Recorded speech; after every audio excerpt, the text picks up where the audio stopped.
Baik, kita lanjutkan untuk kepada membahas contoh soal untuk rumus jumlah dan selisih dua sudut pada cos. Video sebelumnya kita sudah membahas bagaimana menemukan rumusnya dari konsep sudut berelasi. Sekarang kita fokus bagaimana menggunakan rumus ini. Apa bunyi rumusnya? Jadi bahwa rumusnya itu supaya mudah diingat itu adalah kalau cos ingat baik sisi gitu ya. Jadi ini kalau sisi itu jadinya cos A cos B sin A sin B gitu ya. Nanti kalau ininya alfa berarti jadinya alfa. Kalau ininya P maka ini jadinya cos P gitu ya. Nah, kalau pada cos itu kebalikan tandanya. Kalau plus dia jadi min, kalau dia min jadi plus. Maka ini min, ini plus gitu ya. Nah, jangan sampai terbalik. Baik, sekarang ada soalnya. Hitunglah tanpa kalkulator cos 135. Jadi cos 135 ini kalau kita pakai rumus ini berarti kan penjumlahan ya. Kenapa penjumlahan? Berapa ditambah berapa sama dengan 135. Dengan catatan ini harus isinya adalah sudut istimewa gitu ya. 135 itu berapa ditambah berapa tapi harus sudut istimewa. Tidak boleh 100 tambah 35 walaupun sama dengan 135. Yuk berapa? Yang sudut istimewa tapi ya. Berapa? Betul. Jadi di sini bisa 90. Di sini bisa 45. Atau boleh kebalikannya 45 ditambah 90. Maka otomatis kalau kita buat ini cos 135 tadi ya, bahwa cos 135 derajat itu sama dengan cos 90 ditambah 45 derajat. Nah, maka yang 90 ini kita anggap sebagai A. Sementara yang yang 45 ini kita anggap sebagai B gitu ya, atau alfa beta boleh. Maka tinggal kita substitusi ke dalam rumus. Bunyinya kan sisi ya. Jadi ini cos 90 cos 45. Karena ini plus, maka di sininya adalah negatif sin 90 sin 45. Nah, sekarang berapa sih cos 90? Nah, cos 90 berapa? Pada sudut istimewa harus kamu hafal, harus paham, tidak boleh tidak paham. Berapa kalau cos? Cos 90 adalah 0. Cos 45 adalah setengah akar 2 dikurang dengan sin 90 berapa? Sin 90 itu adalah 1. Sin 45 adalah setengah akar 2. Nah, gitu ya. 0 kali setengah, ya setengah akar 2 tetap 0. Dikurang 1 kali setengah akar 2 berarti setengah akar 2. Maka jawabannya adalah min setengah akar 2. Gitu ya. Tetapi ada cara kedua. Kalau seandainya terlalu repot kalau kita menggunakan cos 135 ini menggunakan sisi. Jadi boleh kan cos 135 itu kan adalah sudut pada kuadran kedua. Kita boleh menggunakan rumus sudut berelasi. 180 dikurang berapakah sama dengan 135 kan? Ini kan jadinya karena di kuadran kedua pasangannya tetap cos alfa, di kuadran kedua cos bernilai negatif. Nah, untuk menemukan ini 180 dikurang berapakah sama dengan 135 kan gampang. Ini kita tinggal tulis baik 180 dikurang 135. Berapa? Nah, ini kan 45 derajat. Oh, jadi ini sama dengan 45.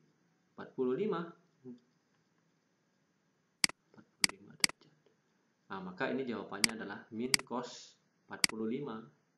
Berarti jawabannya min cos 45 adalah setengah akar 2. Tentu jawaban ini sama pada jawaban kita menggunakan rumus jumlah dan selisih.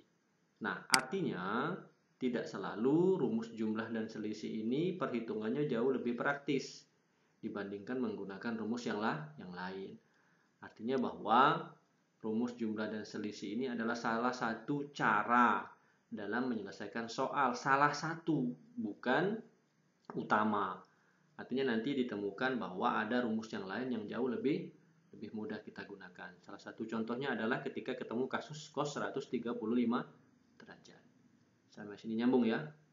Baik, kita lanjutkan untuk soal nomor 2. Ini kita hapus karena ini bukan bagian materi kita. Untuk soal yang kedua, bunyinya adalah cos 80. Tentukan tanpa kalkulator cos 80, cos 20, sin 80, sin 20 gitu ya. Jadi ini kita akan jawab soal nomor 1B. 1B. Nah, pada soal kasus ini tentu kita tidak punya solusi lain kecuali menggunakan rumus jumlah dan selisih. Kenapa? Karena 80 ini bukan sudut istimewa, 20 bukan sudut istimewa. Jadi kita tidak punya solusi lain kecuali untuk menggunakan rumus ini. Dalam kasus soal nomor 1B, maka rumus jumlah dan selisih cos ini yang paling ampuh untuk menyelesaikan soal ini. Nah, lihat polanya. Kan soal ini lebih panjang ya, tapi jawabannya lebih mudah dibandingkan soal yang A. Kenapa? Karena lihat coba cos, sin. Nah, berarti ini kalau kita tulis di sini cos 80, cos 20, kemudian plus sin 80, sin 60, ini kan penjabaran rumus yang ini. Nah, gitu ya. Maka dari pola ini kita tahu bahwa kokosisi ini berarti nanti ujung rumusnya ini. Gitu ya. Dengan catatan kita harus pahami bahwa 80 ini adalah A. Ya. Dan 20 ini adalah B. Nah, ini. Maka otomatis ini juga A. Ini juga B. Kalau seandainya diketemukan soalnya dibalik, di sini ada sin 60 dan sin 80, maka tidak usah bingung, balik dulu dia. Jadi misalnya sin 60, sin 80, tukar dulu posisinya ya. Sama seperti contoh soal kita pada rumus jumlah dan selisih sin. Nah, kalau kita sudah pahami si kokosisi ini adalah cos, rumusnya kita sudah paham, sudah dibuat bak ini cos gitu ya. Alfa, ingat kalau dia plus, maka dia min. Maka jawabannya adalah kita sudah paham bahwa cos A-nya adalah 80, B-nya adalah 20. Maka ini jadinya cos 60. Cos 60 setengah. Gitu ya. Tidak ada masalah ketika soalnya bentuknya seperti ini. Nah, sekarang kita lanjutkan kepada soal nomor 2. Nah, ini mirip pada contoh soal Pak ketika menjelaskan ini pada sin ya. Nah, sekarang kita akan masuk kepada cos. Persis mirip ya. Kita punya banyak solusi. Jadi, nomor 2 ini 2, kita mulai dulu dengan 2A ya. 2A ini diketahui A lancip B tumpul. Berarti nanti sudut A itu pada kuadran ke-1 dan sudut B adalah kuadran kedua. Diketahui cos alfa 3/5 dan sin B setengah akar 2. Nah, dari sini kita kemarin sudah menjelaskan ada dua cara pengerjaannya. Satu dengan menggunakan identitas, satu dengan menggunakan pendekatan segitiga siku-siku dan teorema Pitagoras. Baik, sekarang kita akan menggunakan pendekatan segitiga siku-siku dan teorema Pitagoras. Jadi kalau ketemu soal seperti ini, maka kita buat segitiga, ya, kita buat segitiga. Yang penting segitiganya siku-siku ya. Dibuat segitiga begini. Nah, gitu ya, siku-siku. Dan ini disebut alfa. Satu lagi yang sebelah sini kita buat segitiga juga, siku-siku juga. Yang di sini kita anggap beta. Nah, alfa ini boleh di sini, boleh di sini ya. Boleh. Artinya bebas, mana yang paling mudah. Nah, sekarang kita lihat bahwa cos itu ini ya. Bahwa cos ini kan sami ya, samping per miring. Sedangkan alfa kita yang ini, sampingnya ada dua, ini dan ini, gitu ya. Nah, sedangkan yang miring sudah jelas berada di depan sudut siku. Maka kalau cos alfa itu adalah sami, cos alfa adalah sami, gitu ya. Samping per miringnya adalah 3/5, berarti miringnya adalah 5 di sini, sedangkan di sininya adalah samping 3. Gitu ya. Sementara ketika kita menginginkan cos alfa tambah beta itu kita butuh nih cos alfa, cos beta, sin alfa, sin beta. Yang baru ada adalah cos alfa dan sin beta. Kita butuh sin alfa di sini. Nah, sin alfa. Nah, sin alfa itu kan depan per miring gitu ya. Nah, kita baru punya miring 5. Nah, berapakah depannya ini? Itu menggunakan teorema Pitagoras. Tetapi kalau seandainya kamu sudah hafal, ada yang namanya triple Pitagoras ya. Triple Pitagoras. Artinya ini sudah dipahami, maka tidak perlu dicari. Beberapa triple Pitagoras yang sering keluar pada soal itu adalah yang pertama itu 3, 4, 5. Dengan sisi terpanjang 5 ini adalah sisi miring. Ada juga 5, 12 dan 13 gitu ya. Ada juga 7, 24 dan 25. Ada juga berapa ya? 8. Kemudian kalau tidak salah 15. Nanti dicek lagi ya, 7, 17. Nah, inilah teorema triple Pitagoras. Dengan sisi terpanjang 5, 13, 25 dan 17 ini adalah sisi miring gitu ya. Sisi miring. Nah, kalau kita sudah hafal dengan teorema Pitagoras ini, triple Pitagoras ini, maka tidak perlu cari. Jadi kalau ketemu 3, 5 ini pasti 4. Nah, gitu. Itu kegunaannya. Maka otomatis depannya itu adalah 4. Selesai. Yang sebelah alfa. Sekarang yang sebelah beta. Sebelah beta kita punya sin beta setengah akar 2 itu sama saja dengan akar 2/2 ya. Sama ini ya. Jadi sin beta gitu ya. Akar 2/2 itu sama dengan setengah akar 2. Karena kalau kita tulis setengah akar 2, kita akan bingung mana yang depan, mana yang miring gitu ya. Sin beta ini kan demi depan per miring. Jadi depannya beta itu adalah akar 2 dan miringnya adalah 2. Nah, karena akar 2 dan 2 ini tidak termasuk kepada triple Pitagoras, maka kita cari. Untuk menemukan cos beta, kan kita butuh sampingnya ini ya. Berarti kita cari dengan Pitagoras. Pitagoras itu adalah kuadrat jumlah kuadrat sisi-sisi tegak. Jadi sisi tegak itu adalah ini ya. Jadi kalau kita buat rumusnya, jadi begini, nah gitu ya. Ini X misalkan, ini Y, ini R gitu ya. Maka untuk menentukan R kuadrat itu adalah jumlah kuadrat sisi-sisi tegak. Maksudnya tegak itu alas dan tinggi. X kuadrat ditambah Y kuadrat. Maka untuk menentukan, ke dalam hal ini kan ini disebut X ya, atau alas gitu ya. berarti X kuadrat sama dengan, tentulah yang paling besar sisi miringnya, sisi miring R kuadrat dikurang dengan Y kuadrat. Berarti ini kan R-nya ini ya. Jadi untuk X kuadratnya adalah R kuadratnya itu berarti 2 kuadrat dikurang akar 2 kuadrat. Maka 4 dikurang akar 2 dikuadratkan, hilang akarnya tinggal 2. Gitu ya. Berarti 4 dikurang 2 itu adalah 2.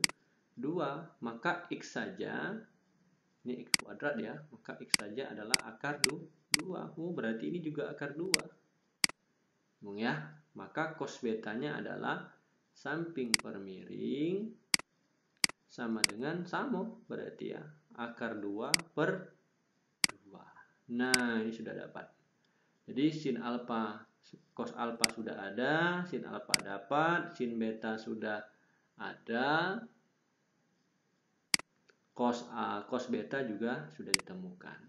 Tinggal kita masuk ke dalam rumus. Sampai sini nyambung ya. Oke. Baik, sekarang tinggal kita masukkan ke dalam rumus. Yang pertama adalah cos alfa cos beta. Jadi kita masukkan ke sini ya. Cos alfa cos betanya itu sini kita buat yang A cos alfa plus beta ini adalah cos. Nah, cos alfa tadi 3/5. Ya. Kemudian cos alfa cos beta. Cos betanya adalah, jangan tulis dulu ya. Ini tulis dulu ya. Jangan masukkan angka dulu. Jadi ini kita tulis dulu. Ini cos alfa biar paham. Cos alfa cos beta min ya, sin alfa sin beta. Nah, sebelum kita substitusi nilai masing-masing ini, kita perhatikan A itu lancip. Kalau lancip berarti dia berada di kuadran ke-1. Maka otomatis cos alfa ini nilainya positif dan sin alfa juga bernilai positif. Nah, gitu ya. Maka otomatis cos alfa adalah 3/5 cos beta. Nah, beta. Beta ini kan katanya tadi tumpul. Kalau tumpul berarti di kuadran kedua. Nih, di kuadran kedua itu yang positif cuman sin. Nah, sin beta ini kan, maka yang bernilai negatif adalah cos beta. Nah, yang ini. Nah, maka ketika ini disubstitusi, cos betanya adalah min akar 2/2. Gitu ya. Dikurang sin alfa 4/5 positif karena dia lancip. Sin beta, nah, sin beta itu menjadi negatif. Negatif. Tetap positif. Kenapa tetap positif? Karena pada kuadran kedua itu sin bernilai positif. Berarti ini tetap akar 2/2.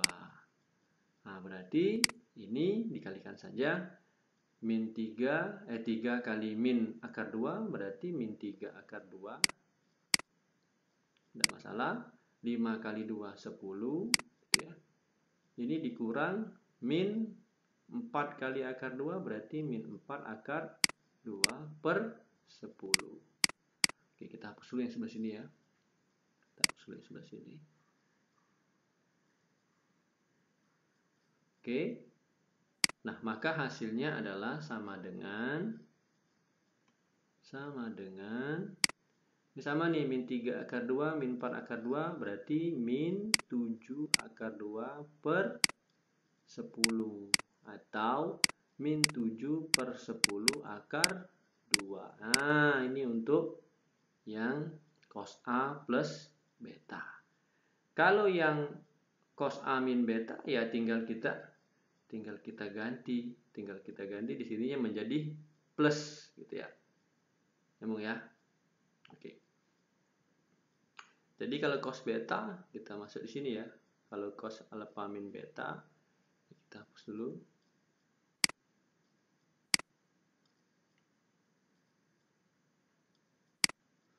Nah, tadi kan tinggal ini sudah ada nih cos alfa cos beta min A. Tinggal dijumlahkan ya. Jadi dia akan sama persis pada bagian sini. Nah, bagian sininya sama. Gitu ya. Hanya yang membedakan adalah min. Maka di sini kita tulis di sini ya membedakannya. Oke. Jadi kalau dia alfa min beta, maka min 3 akar 2 per 10 ditambah dengan, nah itu deh ya bedanya di sini. Berarti 4 akar 2 plus gitu ya. Plus per 10 maksudnya ya. Sama dengan, maka min 3 tambah 4 itu adalah 1. Maka akar 2 per 10 atau 1 per 10 akar 2. Nah, ini jawaban untuk yang B. Gitu ya. Ya, jadi itulah pembahasan tentang contoh soal rumus jumlah dan selisih pada cos. Nah, soal yang kita bahas ini adalah soal-soal yang dasar ya. Artinya memang untuk pemula. Seolah nanti kita akan bahas kembali soal-soal yang tingkat kesulitannya bagus sebagai bahan kita latihan. Semoga bermanfaat. Kita lanjutkan nanti dengan video untuk yang tangan ya.